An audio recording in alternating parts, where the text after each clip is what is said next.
삼성전자가 지난해 시스템 반도체 부문의 약진에 힘입어 세계 반도체 시장 점유율이 사상 처음 10%대를 돌파했습니다. 매출액 312억 6,400만 달러로 10.3%를 차지해 세계 2위 자리를 굳게 지켰습니다. 정부의 주택시장 정상화 종합대책이 부동산 시장 회복에 촉매 역할을 할 것이라는 기대감이 형성되고 있습니다. 정책 효과의 강도에 대해서는 의견이 갈리지만 투자 심리 안정 등에 긍정적 영향을 미칠 것으로 전망됩니다. 지난 3월 외국인은 코스닥에서 총 3,694억 원어치 주식을 순매수했으며 이는 2004년 4월 이후 9년 만에 가장 큰 규모입니다. 기관도 1월에서 3월 내내 코스닥에서 4,421억 원어치 순매수했습니다. 앞으로 서울 전역 건축물의 최고 높이가 스카이라인 관리 원칙에 따라 주거지역이나 상업지역 등 종별로 차등화됩니다. 여의도와 잠실 등 한강 5대 지구는 최고 층수가 50층까지 차등 적용됩니다.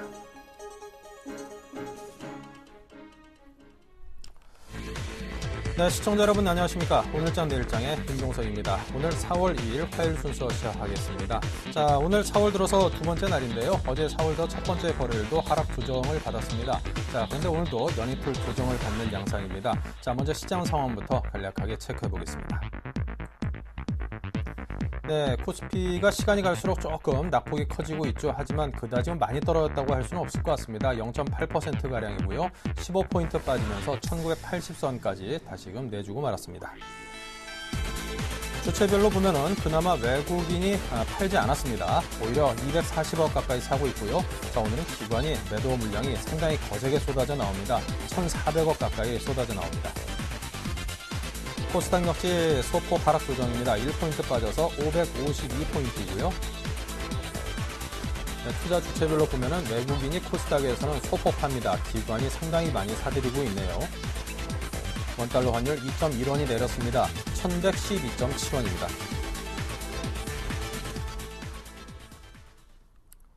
네, 하락 조정이 이어지고 있는 오늘 장에 대해서 여러분께 상세하게 풀어드리고 그에 맞는 전략을 함께 짜드리도록 하겠습니다. 자, 먼저 1부에서 준비한 주요 내용들 소개부터 해드리죠.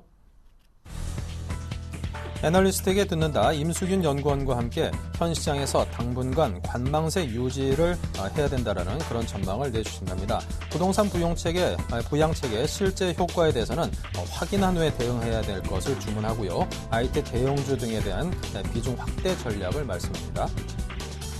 김민수 차장과 함께하는 내일은 1등조, 3월 말 윈도우 드레싱 효과 그리고 경기부양책 기대감의 수멸 과정에 대해서 설명을 듣고요. 바이오, 제약주, 복지 수혜 기대감이 커지고 있다고 합니다. 네, 추세 매매의 달인 임병석 팀장과 함께합니다. 외국인 수급 종목에 관심을 갖자는 의견을 준답니다. 네, 7일간의 수익 다이어리, 오늘은 ICD입니다.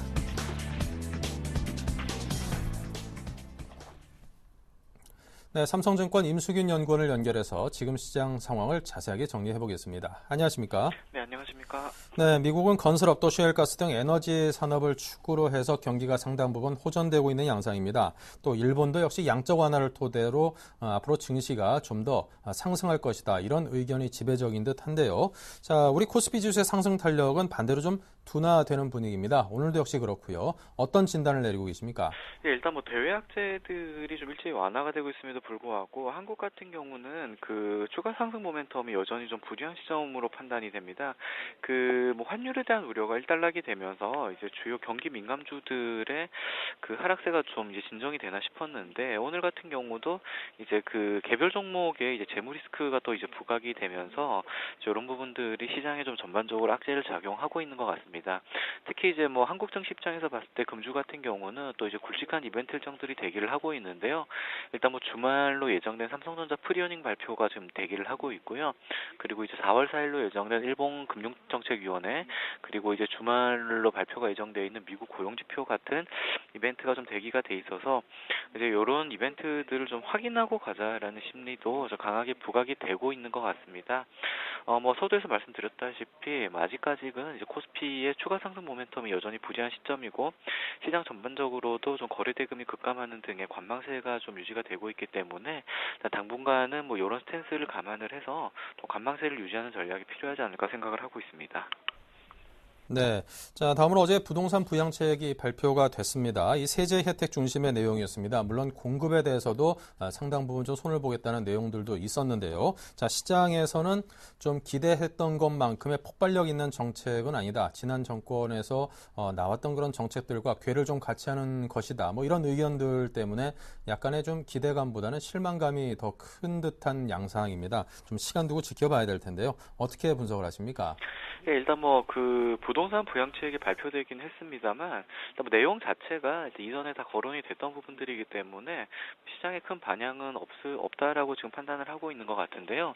이제 저희가 봤을 때는 내용 자체가 이제 필요시에는 이 금융 그 규제에 대한 부분들도 건드릴 수 있다. LTV나 DTI 같이 금융 규제에 대한 부분도 건드릴 수 있다라는 점을 지금 이번 정책 발표를 통해서 암시를 했기 때문에 뭐 추가 부양 여지도 좀 남아 있는 것으로 판단을 하고 있고요.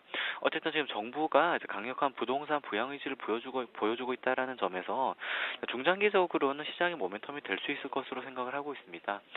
다만 이제 문제가 될 수 있는 부분은 이번에 발표한 부양책이 대부분 좀 세제 혜택에 관련된 부분들이 많은데요. 이렇게 세제 혜택에 관련된 부분들 같은 경우는 저 국회에서 입법 과정을 거쳐야 되는 부분들이 있기 때문에 이제 이런 부분들이 또 국회 합의라든지 이런 과정에서 약간 지연이 될 수 있는 문제들이 발생을 할 수는 있습니다. 그래서 뭐 저희 같은 경우는 뭐 2분기 말 내지는 3분기 정도는 돼야지 이런 부양책 효과가 좀 본격화될 거다라고 생각을 하고 있고요. 일단 당분간은 이런 부양책 발표에도 불구하고 시장에는 좀 관망세가 유지되는 흐름이 나타나지 않을까 생각을 하고 있습니다. 네. 자, 이번에 나온 정책들을 보면 아무래도 이제 부동산 시장의 안정이라든가 거래 활성화 등등 여러 가지 노림수를 담은 정책들이 그래도 꽤나 많이 나왔습니다. 저 개인적으로는 뭐 보금자리 주택의 추가 공급을 뭐 하지 않겠다 아니면 7만 호에서 2만 호 정도로 줄인다든가 그런 것들이 상당 부분 집값 하락에 좀 제동을 거는 가장 실효성 있는 대책이라고 저는 받아들이는데요. 하지만 또 많은 전문가분들은 이제 세제 혜택 중심의 이 부동산 정책에 대해서 초점을 좀 맞추는 듯 합니다. 자, 그와 관련해서 우리 증시에서도 수혜주가 분명히 있을 텐데요. 네, 일단 뭐 부동산 부양이 된다 그러면은 가장 먼저 이제 건설업종들 수혜를 좀 꼽아볼 수가 있습니다. 그리고 건설업종이 좋아지게 된다면은 이제 은행업종들도 이제 같이 좋아지게 되는 효과를 가져갈 수가 있는데요. 아시다시피 한국은행들 같은 경우는 뭐 실적 모멘텀이 상당히 좋은데도 불구하고 그 PF라든지 이제 부동산 부실에 따른 그 충당금 적립 이슈 때문에 주가가 지금 몇 년째 약세를 보여왔는데요. 뭐 이런 부분들이 좀 해소가 될 수 있기 때문에 일단 뭐 건설주에도 호재가 될 수 있겠지만 근본적으로는 은행주들이 가장 큰 수혜 섹터가 되지 않을까 생각을 하고 있습니다. 다만 이제 아까도 말씀드렸다시피 이렇게 뭐 지금 당장 정치적 효과가 본격화될 수 있는 시점은 아니기 때문에 뭐 이 지금 부동산 부양책이라든지 정부의 이런 발표에 따라서 시장이 어떤 반응을 보이는지를 좀 관찰하고 시장에 진입을 해도 크게 늦지는 않을 것 같다 좀 이렇게 생각을 하고 있습니다. 네. 자, 그리고 이제 STX 페노션이 오늘 하한가까지 빠졌습니다. 어제도 상당히 좀 좋진 않았는데요. 이 채권단과의 자율협약 체결키로 했다라는 소식에 영향을 받았는데 이 좀 새로운 주인 찾으려니 하고 기대감 갖고 지켜봤던 투자자들 이미 발을 담근 투자자 입장에서는 지금 굉장히 곤혹스러울 거고요. 자, 이 부분 이 종목을 어떻게 좀 다뤄봐야 될까요?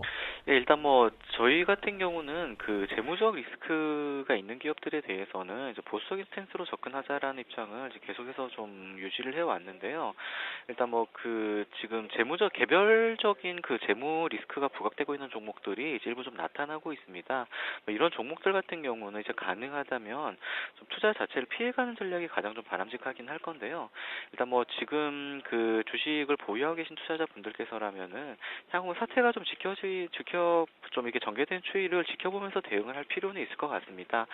일단 뭐 STX 페노션 같은 경우도 지금 당장 뭐 회사가 문을 닫는다 뭐 이런 이슈보다는 이제 건전화 과정이란 이슈가 남아 있고 또 향후 이제 해운업계 내에서도 M&A 같은 구조 조정이 진행될 가능성이 크기 때문에 뭐 이런 부분에서는 조금 희망을 가져도 되지 않을까 생각을 하고 있습니다. 네. 자, 근데 이제 시장에서 좀 바라는 것은 좀 새로운 주인, 좀 자금력 있는 새로운 주인을 찾아가는 거를 많이들 바랄 텐데, 지금 흘러가는 양상을 보면 이제 STX 그룹 차원에서는 팔겠다고는 하지만 좀 팔고자 하는 마음이 없이 그냥 어떻게든 끌고 가보겠다라는 그런 의지가 있는 것으로 받아 해석을 해볼 여지도 있는 건가요? 어떻게 보십니까? 예, 일단 뭐 그 해운업계들 같은 경우는 지금 업황 자체가 워낙에 안 좋고요. 또 향후에도 단기간에 개선될 가능성이 제한적이기 때문에 이제 이런 리스크들이 시장에서 충분히 좀 부각이 되고 있는 것 같습니다. 뭐 그 적합한 주인이 나타난다면 이제 회사가 이제 그쪽으로 좀 정리가 되는 과정은 이제 뭐 필연적이다라고 생각을 하고 있는데요. 일단 뭐 이 부분들 같은 경우는 뭐 STX 대주주와 채권단 간의 이제 협약 내용을 좀 더 지켜볼 필요가 있을 것 같습니다. 네, 알겠습니다. 자, 어쨌거나 STX 펜오션 갖고 계시는 투자자 여러분께서는 좀 힘든 상황이 앞으로 상당 부분 지속되겠지만 저희 오늘장 내일장과 함께 하시면서 가장 좋은 대응 대책을 잘 한번 고민해 보시기 바랍니다. 자, 향후 증시 전망과 전략에 대해서 풀어주십시오. 네, 일단 뭐 지금 코스피가 다시 좀 낙폭을 키우고 있기는 한데요. 뭐 전체적으로 봤을 때 저희는 지난번에 그 코스피가 1950에서 상당히 의미 있는 지지력을 확보했다고 생각을 하고 있습니다. 그래서 코스피 지수 자체가 좀 추가적으로 낙폭이 나올 여지는 제한적이다라고 보고 있고요. 뭐 실적 모멘텀이 뛰어난 IT 대형주라든지 이제 뭐 지수형 ETF의 비중을 늘려서 뭐 중장기적으로 대응하는 전략은 여전히 좀 크게 부담이 없지 않나 생각을 하고 있습니다. 그리고 중장기적으로는 지금 어쨌든 신정부 정책 모멘텀에 대한 기대가 계속 부각이 되고 있기 때문에 여기서 직접적으로 수혜를 받을 수 있는 개별 종목들 좀 선정을 해서 좀 가져가보는 전략도 필요하지 않을까 생각을 하고 있습니다. 네, 자, 지금까지 삼성증권 임수균 연구원의 분석과 전략을 들어봤습니다. 감사합니다. 네, 감사합니다.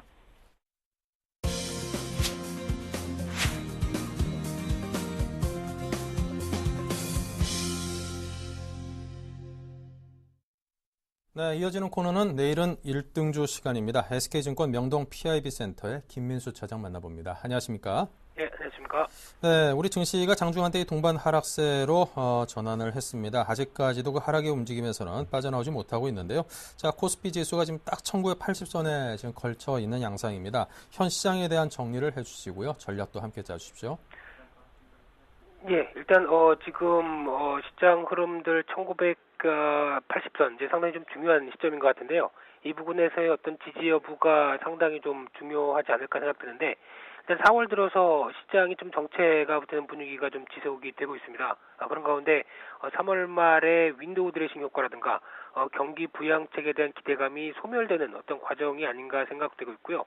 거기다 오늘 같은 경우도 STX 사태까지도 같이 연결되면서 좀 시장에 대한 폭이 조금 더 커지는 어떤 그런 모습들이 아닐까 일단 생각이 되고 있는 상황들인데요.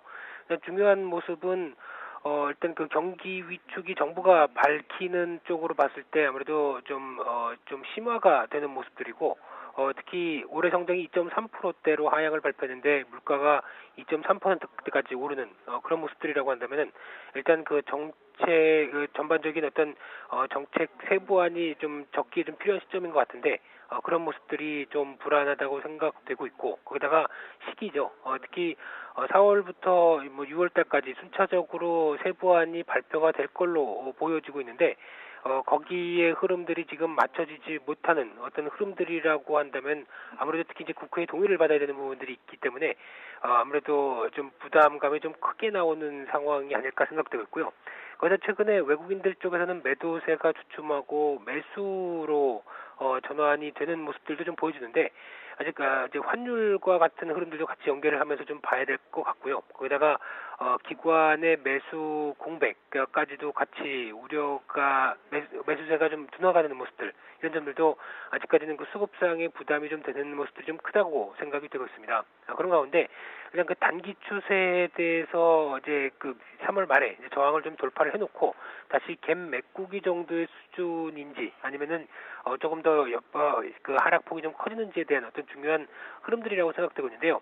일단 이런 상황 쪽에서 오늘 같이 좀 투자 심리 불안하게 나오면서 밀리는 모습들 이런 점은 그렇게 썩 좋은 변화는 아니라고 생각됩니다. 따라서 그냥 단기적으로 2005선 안착이냐 그리고 1985에서 95선 지지냐 어떤 그런 관점 쪽에서 한 방향 쪽으로 좀 부진하게 이끌어가는 모습들은 일단 그렇게 썩 좋은 모습들이 아니다라는 관점 쪽으로 접근할 수 있을 것 같고요.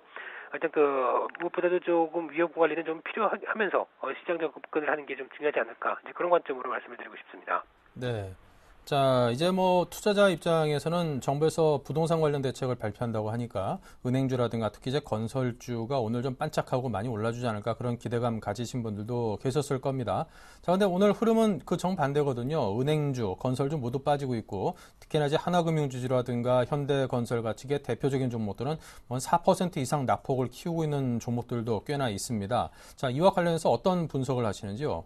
예, 일단 어제 정부에서 나왔던 부동산 대책 관련된 흐름이 가장 주된 모습이 아닌가 생각됩니다. 이 관련된 흐름을 나왔을 때 일단 어떤 실거래가 되는 거래가 활성화시키는 쪽에 초점을 맞춘 정책이다 보니까 아무래도 기대했던 수준에 못 미치는 상황이라고 생각이 되고 있고요.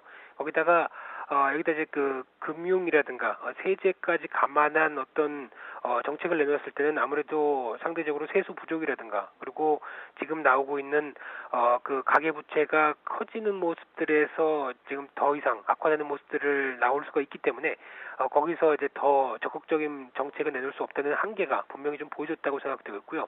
그런 어떤 정책에 대한 한계와 어떤 기대감 대비해서 실망감 그리고 재료가 노출됐었을 때 어떤 반응들 그런 것들이 복합되면서 지금 나오는 변화가 아닐까 생각되고 있고요. 그런 관점이라고 한다면 아무래도 지금 시장에서는 조금 부진한 모습들로 이끌어지는 게 어떤 시장의 흐름이 아닌가 생각됩니다. 네. 자, 그럼 이제 내일은 1등주 소개받기 전에 1등 종목들이 주로 나오는 1등 섹터, 1등 테마, 1등 업종 등에 대해서 먼저 들려주십시오. 예, 요즘 시장에서 이제 아무래도 중소형주 중심으로 좀 강한 모습들을 좀 보여주고 있는데요. 바이오 제약 쪽, 이쪽이 일단 아무래도 중심 흐름을 좀 가지고 있는 흐름이 아닌가 생각되고 있고요. 그런 가운데 복지 확대에 대한 수혜의 기대감 그리고 이제 실적 호조가 되는 어떤 종목들 중심으로 조금씩 긍정적인 모습들을 좀 보여주고 있는데 그런 관점에서 차바이오엔이라든가 한미약품 이런 종목들이 시장에 좀 주도한 종목들이 아닐까라고 생각되고 있고요. 일단 최근에 상승폭이 좀 있었기 때문에 아무래도 이번 시장이 좀 흔들리는 과정 쪽에서는 추가적인 매물 압박이 좀 더 있을 걸로 생각이 되고 있고요. 그런 관점 쪽에서는 지금 당장 접근하기보다 시장의 단기 안정권들을 확인하고 접근하는 관점이 좀 바람직하다고 생각되고 있고요.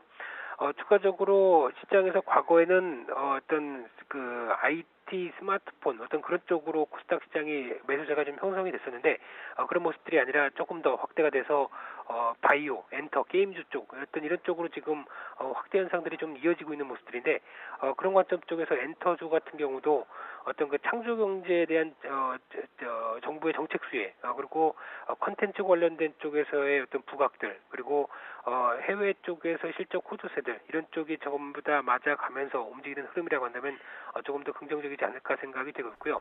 그런 가운데 YG 엔터 같은 경우 특히 싸이의 앨범이 이제 또 나올 수 있는 어떤 그런 기대감이 같이 붙어 있는 상황이다 보니까 YG 엔터 같은 경우도 긍정적인 어떤 모습이라고 생각되고 있고요.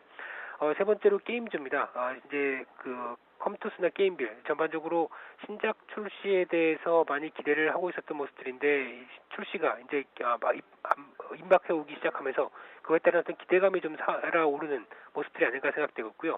그런 관점이라고 한다면 아직 지금 이제 어떤 중기 장기 저항선에서 변화가 지금 들어오고 있는 모습들이기 때문에 조금 더 긍정적인 변화가 나오지 않을까 이제 그런 관점 쪽으로 선정을 해봤습니다.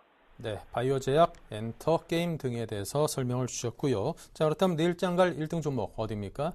예, 일단 바이오 관련 쪽에서 한 종목을 같이 한번 찾아봤는데요. 최근에 이어지는 바이오주 강세에 동참할 수 있을 가능성이 높은 시젠이라는 종목을 좀 찾아봤고요. 특히 그 이제 유전자 분석 업체 쪽인데 이런 쪽에서 일단 올해 같은 경우 순이익이 한 200억대 가까이 예상을 하면서 작년 순이익 90억대 대비해서 상당히 좀 좋아지는 어떤 기조로 나오지 않을까라는 관점이고요. 특히 대주주 지분을 매도를 한 부분들이 최근에 좀 발생을 했던 모습들이 있는데 그런 쪽에서 어떤 그 설비 증설이라든가 아니면 운영 자금 어떤 그런 쪽으로 활용한다는 거는 아무래도 어떤 은행권이나 어떤 이제 증자를 통해서 어떤 조달을 하는 방법이 아닌 기존에 있던 모습들을 활용을 하는 모습들이기 때문에 좀 더 긍정적이지 않을까 생각되고 있고요. 특히 무조건 대주주가 지분을 매도해서 나쁘다라는 관점보다 그런 쪽에 회사를 위한 방향들이 확인된다라고 한다면 좀 더 낫지 않을까 생각되고 있고요. 그런 관점 쪽에서 지금 최근에 대주주 지분 매도 블락딜 때문에 주가가 하락했던 부분들 이 부분은 일단 거의 단기 저점권이라고 생각을 하고 한 21선 가까이 좀 눌림목 흐름들이 좀 보여준다라고 한다면 그 정도 안쪽권에서 접근한 전략 양호하지 않을까 생각되고 있고요. 그런 관점 쪽에서 목표가는 76,500원대 그리고 손절가는 68,400원대로 말씀을 좀 드리고 싶습니다. 네. 자, 이렇게 시젠에 대한 이야기를 들어봤습니다. 매수가는 오늘 종가, 목표가는 76,500원, 손절가 68,400원으로 내일은 1등주로 추천을 받아봤습니다. 꼭 1등주 될 기대하겠습니다. 지금까지 SK증권의 김민수 차장이었습니다. 감사합니다. 예, 감사합니다.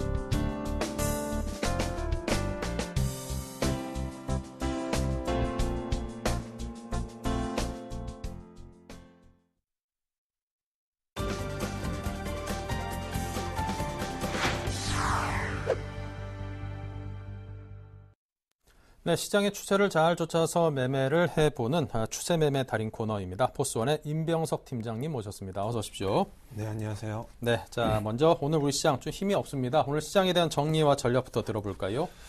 네, 일단 4월 시장 어제 오늘 좀 힘이 없는 모습을 보여주고 있습니다. 일단 3월달 정리부터 좀 한번 해보면 그동안에 뭐 3월달 같은 경우는 시캐스트 발동에 의한 투자 심리 위축 그리고 또 뭐 부동산 규제로 인한 중국 시장의 낙폭에 따른 약세 이후 이제 엔화 약세가 주춤한 가운데 코스피 시장은 이제 선물 옵션 동시 만기일에 대한 부담을 덜어내면서 좀 상승 전환하는 모습을 보여주기도 했었죠. 하지만 이제 키프로스 구제 금융이라든지 북한 사이버 테러 등의 여러 가지 악재로 인해서 외국인 투자자들의 매도세를 좀 부추기는 모습을 보여줬고 그런 측면에서 월말로 가면서 이제 키프로스 구제금융 협상안이 유로존 재무장관 회의를 통과했다. 또 새 정부 경기 부양에 대한 기대감이 확대되면서 코스피 지수가 2000선 위로 안착하면서 이제 3월을 마무리 지었습니다. 그렇지만 이제 4월은 이제 좀 시장치에 기대했던 것보다 좀 지지부진한 모습을 좀 보여주고 있는데 일단 국내 증시의 발목을 잡았던 유럽 재정위기의 재점화 가능성이라든지 일본 엔화 약세에 따른 부담, 뭐 한반도 지정학적 리스크, 미국 통화정책 조기 종료 축소 가능성들이 뭐 완벽하게 해결되진 않고 아직 남아있는 악재들이긴 하지만 어느 정도 점진적으로 해결되고 있다고 보여주고 있고요. 수급적인 측면에서도 외국인의 수급이 들어오고 있고 다만 이제 부정적인 기관의 수급 매도세가 나오긴 있지만 단기적인 수급 현황이라고 좀 보고 있기 때문에 외국인의 수급이 들어오고 있는 측면에서는 긍정적으로 보고 있다 이렇게 좀 말씀드릴 수 있을 것 같고 그렇기 때문에 4월 같은 경우는 이제 국내 기업들의 1분기 어닝 시즌에 도래하는 만큼 실적에 초점을 좀 맞춰볼 필요가 있다 이렇게 말씀을 드리겠습니다. 삼성전자 같은 경우도 뭐 8조 6천억 정도로 이제 실적이 나올 것으로 예상하고 있는데 일단 시장의 예상치를 살펴보더라도 여전히 시장 전반의 이익 전망 하향 조정 기조는 이어지고는 있지만 지난 4분기 실적 발표 당시보다는 어느 정도 국내 기업들의 개선된 모습이 좀 예상되고 있고 우호적인 환경 조성을 좀 기대해 볼 수 있을 것 같습니다.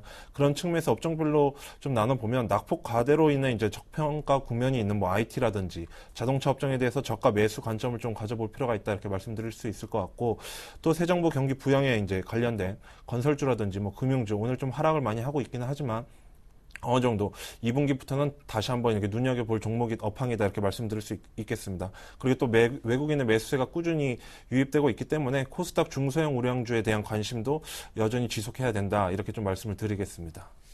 네. 자, 이제 1분기 어닝 시즌이 이제 다가오고 있습니다. 삼성전자도 잠정 실적 발표를 이제 바로 코앞에 두고 있고요. 자, 이러한 좋은 실적들의 엔젤 리스크를 상당 부분 극복할 것으로 기대해봐도 될까요? 네, 일단 뭐 일본 엔화 약조 기재는 뭐 신인 일본 중앙은행 총재 적극적인 통화 정책 집행 가능성이 제기되고 있기 때문에 4월에도 어느 정도 부담이 되는 요인입니다. 하지만 일본의 일방적인 통화 정책을 견제하는 뭐 대외 압력이 작지 않고 또 일본 엔화 절하에 대응하는 이제 국내 통화 기관들이 정책 대응 가능성도 엿볼 수 있는 만큼 외환 시장에서 오는 충격은 좀 제한적일 것으로 전망이 되고 있고요.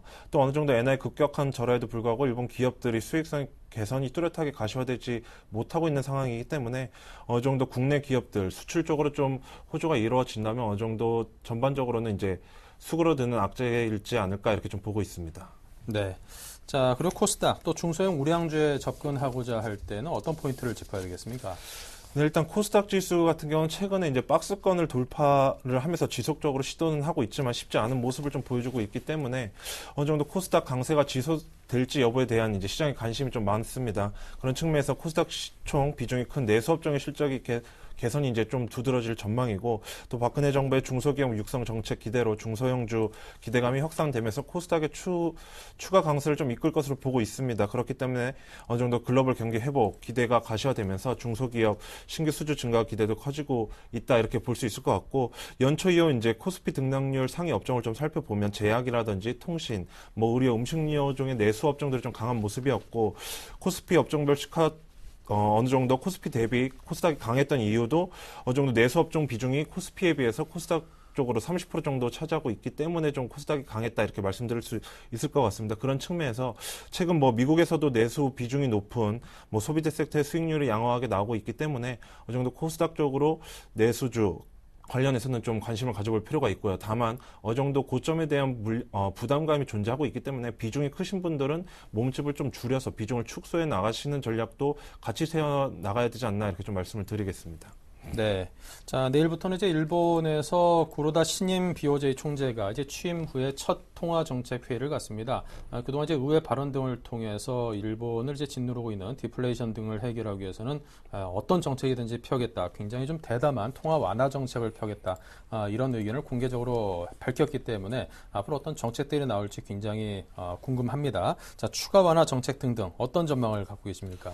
네, 일단 뭐 여러 가지 정책 완화들 뭐 이렇게 나오고 있는데 일단 이런 부분들은 시장에서 이미 나왔던 부분들이 이제 최근에 들어 다시 한번 강조되는 부분이기 때문에 시장에 어느 정도 미치는 영향은 좀 작지 않나 이렇게 좀 보고 있습니다. 그런 측면에서 어느 정도 금일 같은 경우도 코스피 시장이 뭐 1% 정도 하락을 하면서 다시 한번 조정을 받고는 있지만 다시 한번 바닥을 다져주고 121선 부근에서 조정을 거쳐준다면은 어떤 정책 기조들 뭐 이런 부분들은 완화가 되면서 다시 한번 상승 모멘텀으로 이어갈 수 있지 않나 이렇게 좀 생각을 하고 있습니다. 네. 자, 그렇다면 우리나라 정책에 대해서 살펴보죠. 부동산 정책이 이제 바로 어제 나왔습니다. 자, 시장에서는 좀 시큰둥하기도 한데요. 자, 어떻게 내다보십니까? 네, 일단 어제 부동산 정책이 나오면서 일단 뭐 건설주라든지 은행 업황들이 이제 상승 모멘텀을 좀 기대를 했었는데 어제 오늘에서 둘 다 하락하는 모습을 좀 보여주고 있습니다. 이런 측면들은 일단 기존에 나왔던 이런 정책 기대감으로 인해서 바닥권에서 상승하는 모습을 좀 보여줬고 이런 재료들이 노출이 되면서 어느 정도 고점에서는 다시 한번 단기적으로 차익 실현하는 매물이 나오면서 눌리고 있는데 이런 부분들은 어느 정도 2분기 그리고 3분기로 갈수록 확실하게 나오는 정책으로 보고 있기 때문에 어느 정도 바닥권에서 다시 한번 조정을 거쳐주고 수급이 개선된다면 어느 정도 건설이나 은행주 다시 한번 바닥권에서 저가 매수 기회를 삼을 수 있지 않나 이렇게 좀 말씀을 드리겠습니다. 네. 뭐 부동산 시장 역시 여러 가지 세제 혜택이나 뭐 그런 것들도 중요하긴 하지만 저는 아무래도 이 가격 그리고 수급 이 두 가지가 결정을 짓는 주요 요소라고 보는데 이 공급 보금자리 주택 같은 저가로 이제 막 공급되던 그런 주택들을 상당 부분 줄이고 앞으로 뭐 신규로 이제 뭐 늘리진 않겠다라고 하는 거 보면은 집값의 하락은 이제 어느 정도 굉장히 좀 밑에서 막아지지 않을까 그런 효과를 기대는 해볼만 하지 않을까 그런 생각이 듭니다.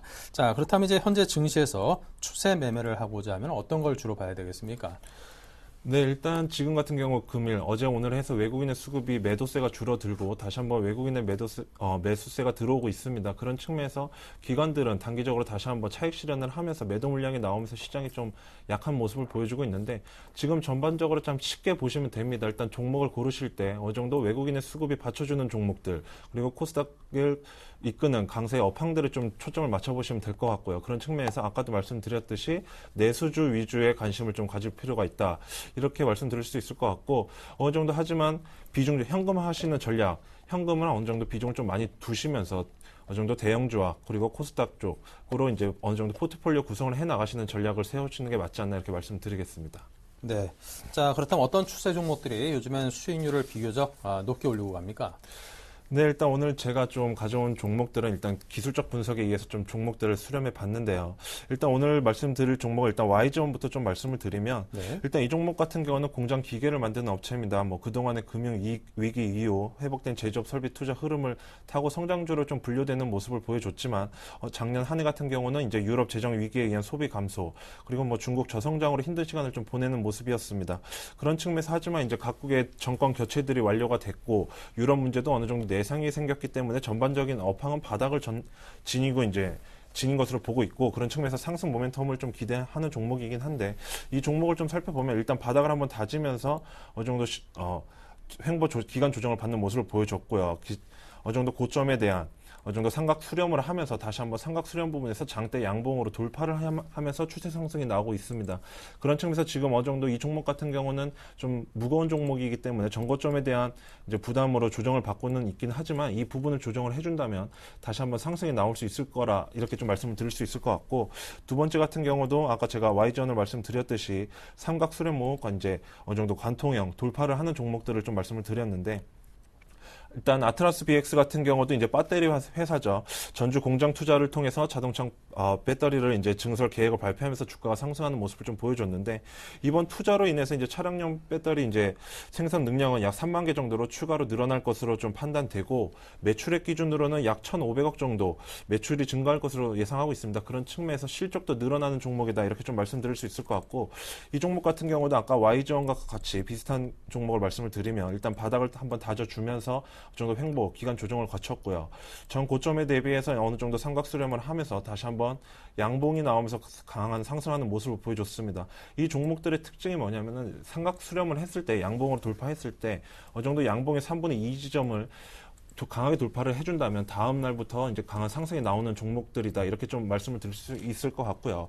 그런 측면에서 어느 정도 기술적 분석으로 좀 대응을 해봤고 세 번째로 말씀드릴 종목은 이제 바이오랜드라는 종목인데 이 종목 같은 경우도 어느 정도 바닥을 다시 한번 다져주면서 고점 부근에서 어느 정도 다시 한번 삼각 수렴을 한 후에 어느 정도 그 상승 모멘텀이 좀 빨리 나오긴 했지만 다시 한번 이제 삼각 수렴하는 부분 이 부분이죠. 이 부분에서 어느 정도 횡보 조정을 거쳐주고 있기 때문에 매수 타이밍을 좀 잡아보시는 관점이 아닐까 이렇게 좀 말씀을 드리겠습니다.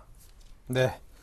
자, 그렇다면 이제 지금 종목들에 대해서 앞으로 좀 상당 부분 좀 굉장히 수익률이 날만한 그런 종목들의 후보군에 대해서 살펴보았습니다. 자, 현 시장에서 가장 큰 관심을 갖고 접근해야 될 종목을 하나를 고른다면요? 네, 제가 일단 아까 세 종목 중에서 이제 바이오랜드를 좀 소개해 드릴까 합니다. 일단 기술적 분석은 아까 말씀드린 대로 좀 유지를 하시는 게 맞다 이렇게 보고 있고요. 종목 같은 경우는 올해 영업이익 증가로 이제 실적 턴어라운드가 예상되는 종목입니다. 그런 측면에서 주요 고객사인 아모레퍼시픽행 쪽으로 매출 성과가 지속되고 있고 기능성 식품 원료와 또 의약품 원료 부분도 신규 제품을 출시했고 이런 측면에서 또 고객 확보를 해 나가고 있습니다. 그런 측면에서 올해 같은 경우 실적이 턴어라운드 되는 좋은 종목이다 이렇게 말씀드릴 수 있을 것 같고 최근에 또 신공장 가동률 상승에 따른 어느 정도 고정비 완화가 예상되고 있습니다. 그런 측면에서 중국 사업 쪽으로 성장성이 견조할 전망이기 때문에 중국 모멘텀이라든지 국내 실적 모멘텀 이런 실적 시즌에 맞춰서 좀 가져가 봐야 되는 종목이 아닌가 이렇게 말씀드릴 수 있을 것 같고요. 그런 측면에서 아까 기술적 분석 같은 경우는 이 부분이 아까 삼각 수렴하는 부분이라고 말씀을 드렸는데 그런 부분에서 어느 정도 21일 이평선을 타고 가는 종목이기 때문에 20일 이평선을 좀 지켜보시면서 매수하시는 전략이 맞지 않나 이렇게 말씀드릴 수 있을 것 같고요. 지금 16,800원으로 현재가가 나와 있는데 매수가를 17,000원 이하로 좀 오늘 종가 기준으로 좀 잡아보시면 될 것 같고요. 그런 측면에서 손절가 같은 경우는 이제 15,500원, 61선 부근 이 부분인데 이 부분에 오면 이 종목 같은 경우는 추가 매수를 하도 가능한 종목이기 때문에 일단 손절가 같은 경우를 15,500원을 제시를 해드리고요. 비중 같은 경우는 일단 크게 담지 않고 10% 정도를 좀 제시해 드리도록 하겠습니다. 네, 자 바이오랜드에 대해서 앞서 말한 세 종목 가운데 이 한 종목을 최우선으로 선정을 해주셨습니다. 자 그렇다면 지난 포트폴리오 현황을 정리해 보겠습니다. 네, 임명석 팀장의 포트폴리오는 현금 비중이 거의 절반에 가까운 45%입니다. 종목의 편입 비중은 다 비슷비슷합니다. 아이마켓 코리아만이 15%로 비중이 가장 크고요. 사파이어 테크놀로지, YG엔터 등등 네 종목이 각 10%씩의 비중으로 총 55%의 비중이 주식으로 채워져 있습니다. 자, 종목들 하나하나 들여다보면요. 에스테파마가 현재 수익률이 22.9%로 가장 높이 나 있습니다. 의견 보유고요. 그 밖에 YG엔터, 사파이어, 그리고 아이마켓 코리아 등등이 한 자릿수의 수익률을 내고 있습니다. 역시 모두 보유. 삼진 L&D는 12.2% 수익이 지금 나 있습니다. 목표가를 상향 조정함으로써 아마도 에스테파마만큼의 높은 수익을 기록할 수 있지 않을까 이런 기대감을 가져봅니다. 네, 이 종목들에 대한 AS 이어가겠습니다. 네, 일단 오늘 목표가에 도달했던 이제 삼진 L&D부터 좀 살펴보도록 하겠습니다. 삼진 L&D 같은 경우는 이제 태블릿 PC 쪽으로 성장이 수혜가 예상되면서 어느 정도 LCD 업체, 중소기업 업체들이 좀 수혜를 받을 것으로 예상했던 시장과 맞아 떨어지는 만큼 주가 상승이 나오고 있습니다. 그런 측면에서 어느 정도 기간 조정을 거쳤죠. 거래량도 이제 줄어드는 모습을 보여줬고 그런 측면에서 거래량이 늘어나면서 다시 한번 상승 모멘텀이 나오고 있는데 이 종목 같은 경우는 제가 목표가를 4,000원으로 제시해 드렸던 이유는 이 부분에서 하락했던 이 매물을 소화하는 과정이 좀 힘들지 않을까 이렇게 봤습니다. 그렇기 때문에 4,000원으로 제시를 해드렸고요. 그런 측면에서 1차적인 목표가 4,000원을 달성을 했는데 일단 월봉상 지켜보면 에스테파마와 마찬가지로 5개월 정도 어느 정도 기간 조정을 거치면서 박스권 상단을 양봉으로 돌파하는 모습을 보여줬기 때문에 추가적인 상승 모멘텀은 나올 수 있다 이렇게 말씀드릴 수 있을 것 같고요. 다만 단기적인 목표 이제 차익 실현을 하는 단기적인 차익 실현 매물이 나오는 것으로 좀 어느 정도 기간 조정을 거칠 수 있기 때문에 그 부분만 좀 넘어간다면 다시 한번 목표가 두 번째 목표가인 44,500원까지도 충분히 달성할 수 있다 이렇게 말씀드리겠습니다. 그런 측면에서 다음번 다시 한번 4,500원 달성하면 그 이후에 다시 한번 리딩을 해드리도록 하겠고요. 그 다음에 또 이제 가장 수익률이 좋은 에스텍파마를 좀 한번 살펴보면 에스텍파마 같은 경우도 전고점, 바닥을 두 번 다지고 다시 한번 전고점을 돌파하는 모습을 보여줬죠. 그런 측면에서 목표가를 제가 25,000원으로 제시를 드렸는데 최고점이 23,400원까지 찍고 다시 한번 윗골을 달면서 조정받는 모습을 보여주고 있습니다. 그런 측면에서 지금 시장 전반적으로 제약주들이 코스닥을 가장 강하게 이끌었던 업황이기 때문에 어느 정도 비중, 차익 실현이 나오면서 어느 정도 제약주, 포트가 좀 줄어들고 있는 현상으로 인한 그 하락이 있지 않을까 이렇게 예상되고 있고요. 그런 측면에서 제가 손절가 제시해드렸던 2만원 부분 터치하지 않는다면 수익이 지금 크게 나오고 있기 때문에 흔들림 없이 좀 보유해 나가시는 전략을 좀 세워보시면 될 것 같고요. 또 YG 엔터테인먼트 같은 경우는 오늘 좀 강하게 상승을 하면서 좀 윗골을 좀 달고 있는데 지금 이 종목 같은 경우는 이제 싸이 제가 처음에 추천드렸을 때 말씀드렸던 것처럼 싸이 이제 신작 앨범 기대감으로 인해서 좀 나오고 있습니다. 그런 측면에서 엔터주들이 또 정책 수혜로도 부각을 나타내고 있고 그런 측면에서 지금 어느 정도 단기적인 고점에 대한 부담이 있기는 하지만 아직까지 바닥 국면이라고 보고 있기 때문에 지금 수익 구간에서는 무리 없이 좀 목표가까지 78,000원, 8만원까지는 좀 들고 가는 전략을 세워보셔도 될 것 같고요. 또 아이마켓 코리아 같은 경우는 지금 수급적인 측면에서 기관의 수급이 계속 들어오고 있기 때문에 수급의 기관의 매도로 돌아서지 않는 이상은 좀 나가시는 전략 그걸 세워보시면 되겠습니다. 금일 같은 경우도 밑꼬리를 달면서 위로 강하게 상승하고 있기 때문에 이런 측면들은 매도보다는 매수세가 강하다 이렇게 좀 생각해 보시면 될 것 같고요. 그런 측면에서 좀 보유하시는 전략을 좀 말씀드리겠고 사파이어 테크놀로지 같은 경우도 이제 목표가를 제가 38,000원으로 좀 제시를 드렸는데 지금 같은 경우 어느 정도 목표가에 도달할 것으로 좀 보고 있고요. 그런 측면에서 금일 음봉을 좀 나오고 있기는 하지만 추세를 무너뜨리지 않고 어느 정도 추세를 타고 가는 종목이다 이렇게 말씀드리는 측면에서는 어느 정도 LED 업황 쪽으로 호황이 좀 예상되는 만큼 좀 보유해 나가시는 전략을 좀 말씀드리겠습니다. 네. 자, 근데 이 가운데 이제 YG 엔터테인먼트라든가 아이마켓 코리아 현재 한 5% 내외 수익이 나 있거든요. 이 정도면 한번 지금 따라잡아봐도 괜찮겠다 싶은 생각도 드는데요.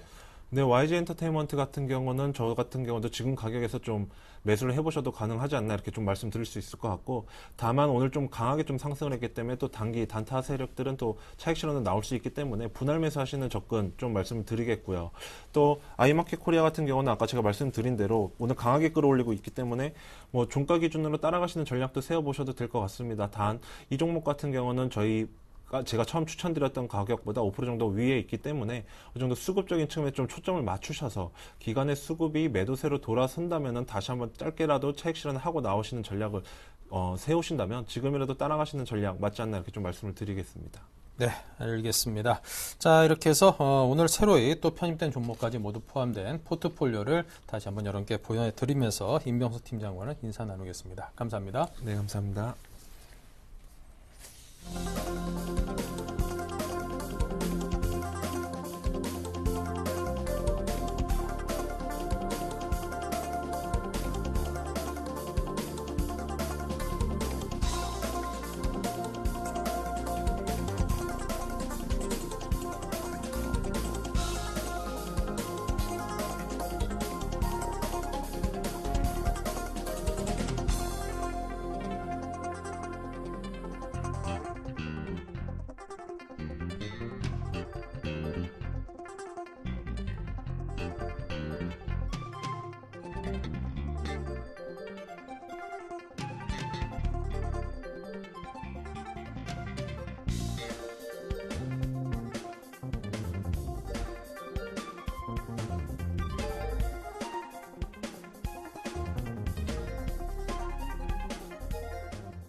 네, 자, 이어지는 코너는 7일간의 수익 다이어리입니다. 자, 먼저 지난 수익률 체크부터 합니다.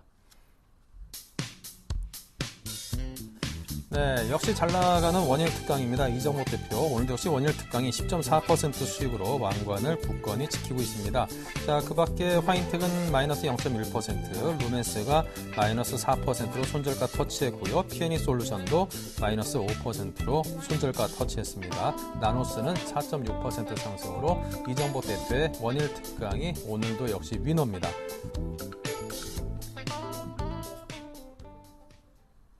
네, JB스탁의 이정복 대표의 원일 특강, 제 기억에 아마 6일 연속 지금 왕관을 쓰고 있는 것 같은데요. 연결해보죠. 안녕하십니까?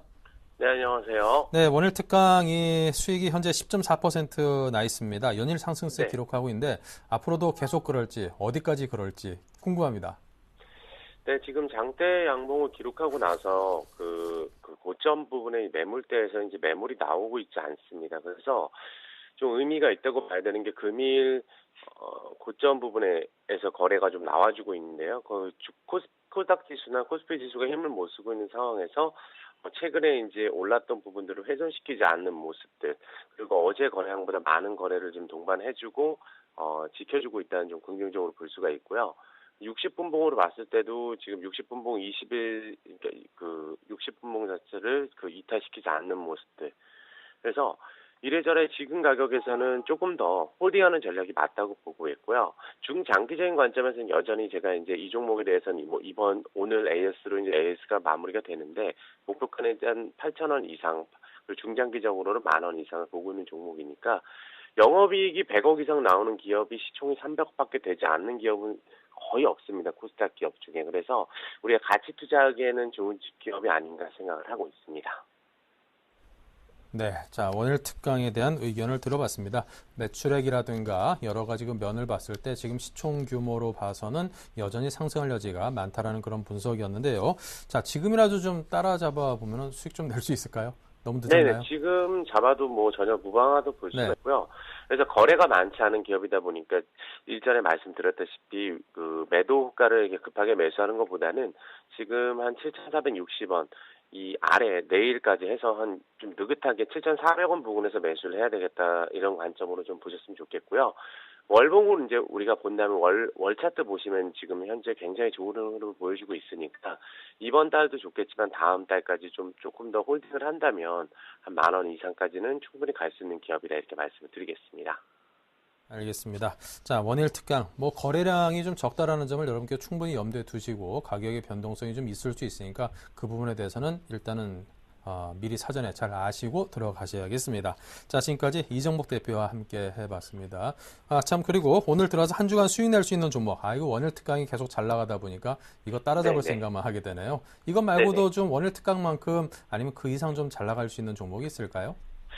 네, 제가 지난번에 한번 소개해드렸었는데 이제 왕관을 한번 썼던 기업인데 네. 다시 한번 매수 찬스가 왔기 때문에 그래요? ICD라는 기업을 다시 한번 말씀을 드리겠습니다. ICD. 네네. 금액은 사실 이제 원익 아이패스와 함께 좀 고민을 했는데요. 이 종목 자체에 대해서 사실은 시장에서 기대를 굉장히 많이 하고 있는 기업입니다. 사실 개인 투자자분들도 ICD 하면은 좀 굉장히 손해를 많이 보고 있으신 분들도 많을 텐데 사실 고점은 한 41,500원, 무중 가격 감안했을 때 41,500원이라고 볼 수가 있고요.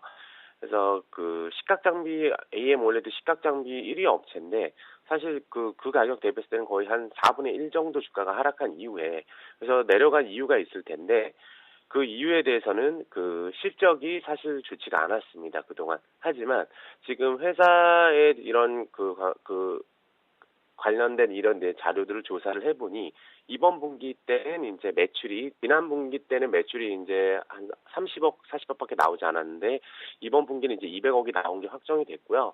이제 영업이익도 흑자 전환이 확실히 된 걸로 확인이 됐기 때문에 주가는 바닥인 상황에서 이제 실적이 좋아지고 있고요. 또한 모멘텀이 있는데 이제 삼성그룹에서 올해 이제 투자를 25%에 해당하는 규모의 투자 자금을 AM OLED 분야로 집행을 계획을 하고 있고 스마트워치라는 새로운 플랫폼 개발 경쟁에 따른 관련 업체 이런 종목에서 투자 수혜주로서 부각이 될 수가 있다. 그리고 4월 안에 이제 삼성에서 5조 정도 투자설이 좀 계획이 되고 있는데 LG OLED TV 부분에서도 이제 삼성전자에서는 2분기부터 본격적으로 출시를 예상하고 있습니다. 그래서 LG 쪽하고 삼성 쪽하고 둘 다 납품을 하고 있는 회사는 이제 ICD가 유일하다고 좀 볼 수가 있고요. 그래서 올해는 이제 삼성 디스플레이에서 5.5세대 중소형 OLED A2 확장 라인 투자 집행을 한 바가 있기 때문에 A2 라인의 일부는 플렉서블 OLED 공정 투자가 연내 진행될 것으로 좀 보고 있습니다. 그래서 이래저래 좀 가장 큰 수혜를 부각될 수 있는 기업이 이 종목이 아니라 볼 수가 있고요. 그래서 이제 기술적으로 이 종목을 좀 언급을 해드리겠습니다. 자, 보시면 그동안에 이제 산바닥을 찍고 올라가는 흐름인데 사실 이런 흐름은 좀 교과서적인 이제 흐름이라고 좀 볼 수가 있겠습니다. 작년 11월 달부터 해서 쓰리바닥을 찍고 지금 21선을 회복을 시켰다 이탈시켰다 회복을 시켰다 이탈시켰다 이런 과정들이 지금 반복이 되고 있는데 지금 금일 어제 21선을 이탈시켰음에도 불구하고 장이 좋지 않음에도 불구하고 지금 21선을 다시 회복시켜 놓는 그런 모습들 이런 부분들이 좀 좋다고 보고 있고요. 현재 가격 종가 매수 충분히 13,050원 이 가격 충분히 매수 가격 가능한 구간이고요. 목표가로는 1차적으로는 제가 16,000원 정도를 제시해드리고 사실 이 종목에 대해서는 저는 중장기적인 관점에서는 한 18,000원 정도 이상을 보고 있는 기업이기 때문에 지금 가격 매수해도 무방하다 말씀드리겠습니다. 네, 알겠습니다. ICD 지금 가격에 따라잡아 볼만하다는 오늘의 추천주로 들어봤습니다. 자, 지금까지 데이비스탁의 이정복 대표였습니다. 감사합니다. 네, 감사합니다. 네, 자, 이어서 SK증권 역삼 PIB 지점의 조윤석 과장입니다. 안녕하세요. 네, 안녕하십니까. 네, P&E 솔루션이 좀 잘 나가주면 더 좋은데 지금 5%가 손실이 나면서 지금 손절가를 터치를 했습니다. 자, 이 종목에 대해서 먼저 AS 해봐야겠죠? 네, 기본적인 회사 펀더멘털은 전혀 바뀐 상황이 없습니다. 지금 빠르면 2분기 말이고요. 아니면 3분기 초부터는 아마도 삼성 SDI 울산 공장이죠. 대규모 8배 정도의 대규모 투자가 일어날 것으로 예상을 하고 있는데 전혀 변동이 없는 상황이고요. 지금 전방 산업을 보시게 되면 전기 자동차뿐만 아니고 여러 가지 중대형 시장의 ESS 시장도 마찬가지고요. 그런 시장이 지금 개화가 되고 있는 모습이기 때문에 지금 투자가 확실하게 진행이 돼야 되는 어쩔 수 없는 상황이라고 보시면 될 것 같습니다. 그에 따라서 P&E 솔루션의 장비들도 마찬가지로 납품이 돼야 되기 때문에 펀더멘털은 전혀 이상이 없다고 보시면 될 것 같고요. 하지만 지금 시장이 많이 흔들리고 있죠. 부켓 관련 리스크도 조금 나오는 상황이고요. 또한 STX 그룹의 전반적인 유동성 리스크가 좀 확대가 되면서 선물 움직임이 좀 안 좋아지고 그러면서 심리가 굉장히 많이 훼손됐었는데 그에 따라서 조금 하락폭이 나오고 있는 것으로 생각을 하고 있습니다. 거래량을 좀 유의 깊게 보셔야 될 것 같은데요. 지금 거래량이 오늘도 10만 주 정도의 거래량으로서 그렇게 많이 실리는 모습은 아닙니다. 하지만 이미 손절가를 터치를 했기 때문에 물량을 적어도 좀 비중을 좀 줄여놓으시는 그런 모습이 좀 필요하겠고요. 다시 한번 바닥을 다지고 상승하는 모습이 나오게 된다면 다시 한번 편입을 팔아놨던 물건들을 재매수하는 그런 전략이 좀 옳지 않나 그렇게 판단하고 있습니다. 네, P&E 솔루션 기업의 어떤 밸류 자체는 전혀 변동사항이 없다 이런 의견을 주셨습니다. 자, 지금까지 P&E 솔루션에 대해서 AS를 해주신 조윤석 과장이었습니다. 감사합니다. 네, 고맙습니다.